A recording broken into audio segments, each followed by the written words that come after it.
Good afternoon. Well, good afternoon. Today we're looking at Psalm 127. It's a very brief psalm, and so we'll read through it today. Beginning in verse number 1, except the Lord build the house, they labor in vain that build it.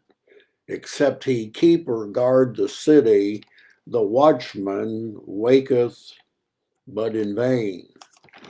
It is vain for you to rise up early, to sit up late, to eat the bread of sorrows, for so he giveth the beloved sleep.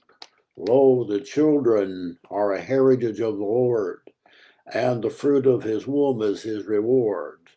As arrows are in the hand of the mighty man, the children of the youth. Happy is the man that has his quiver full of them. They shall not be ashamed, but they shall speak to the enemies at the gate. Well, it's a great psalm. Uh, Let me state, first of all, there's a principle that's stated in the psalm, and then we're given several examples. The principle, of course, is that no matter what we're doing, if the Lord isn't blessing it, it will be vain and useless. And so he gives us several examples. If you notice in verse number 1, that except the Lord build the house. Now, what's going on here in these psalms are called accent psalms, and these would be psalms that travelers would carry. There was about 15 of them, and they would sing these psalms. And we spoke of the psalm when they would arrive into the city as they went through the gates. And if you're traveling and sojourning into this great city of Jerusalem, you would marvel, especially at the temple. I believe that this is the house that Solomon has in mind. This is presumed to be the writer here. And so people would look at that glorious temple. It was a beautiful temple. And you would be tempted to praise Solomon and give credit to Solomon. But the traveler, the worshiper, realizes that really the credit and the glory goes to God, and that the building of the temple would not have been successful without the blessing of God. Now you can say, in by way of application, perhaps about our own homes and our own families and our own endeavors. If the Lord doesn't bless them, it's ultimately going to fail. And we'll let that go for just a moment. But the problem is that in so many of our endeavors, we're relying on ourselves. And that even penetrates into the church, which is the house of God, that we're relying on our own efforts. And how things would really change if we were to look at some of the endeavors which take so much time and so much effort, that if we were really relying on God, think how our prayers might really change about our families. If when you bring children into the world, that you ask God to bless them and ask God to watch over them.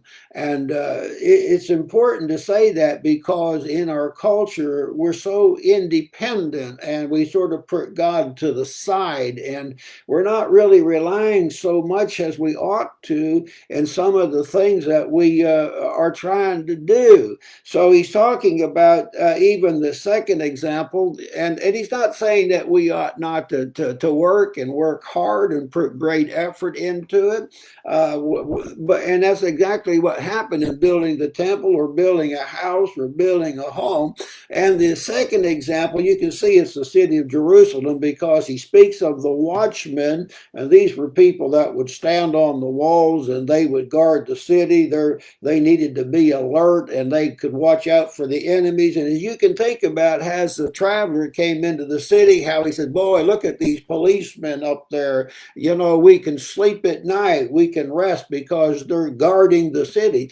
But the worshiper really knows it doesn't matter if that fellow's awake or not. The one who truly guards the city is God. And if God isn't guarding the city, it doesn't matter if you got 100 watchmen up there. And that's his point in this business here. He's just given us examples, yet the principle is that we're relying on God. God is the one who protects us and guards us and makes things successful. That's the same thing down there in verse, verse number 2, where he talks about here's a fellow that gets up early in the morning. It's probably a farmer going out into the field, and that's what he ought to do, and it's going to be a hard day's work. But think about if you're relying on the success of that and the harvest of that, and things aren't going as you ought to, and of course you come home and there's the bread of sorrows. You're all anxious about it. You're worried what's going to happen the next day. Is it going to rain? Is the sun going to be out?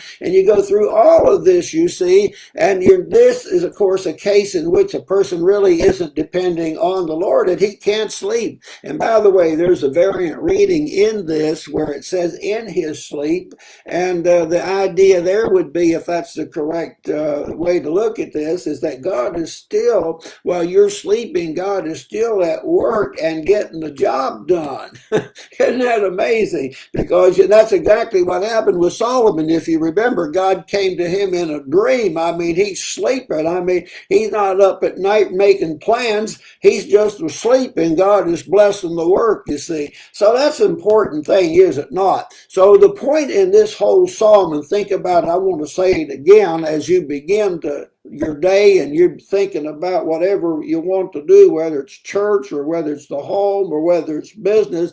How would our prayers change if we were to say, God bless the work, we're dependent on you and not our own effort? What a great psalm. And it brings in the family in the latter verses. So this is something I hope that will help you as you look at this psalm, and just think about this psalm in your prayers, how you want to move forward. You may have not prayed like this before, but now you can fix it. See you tomorrow.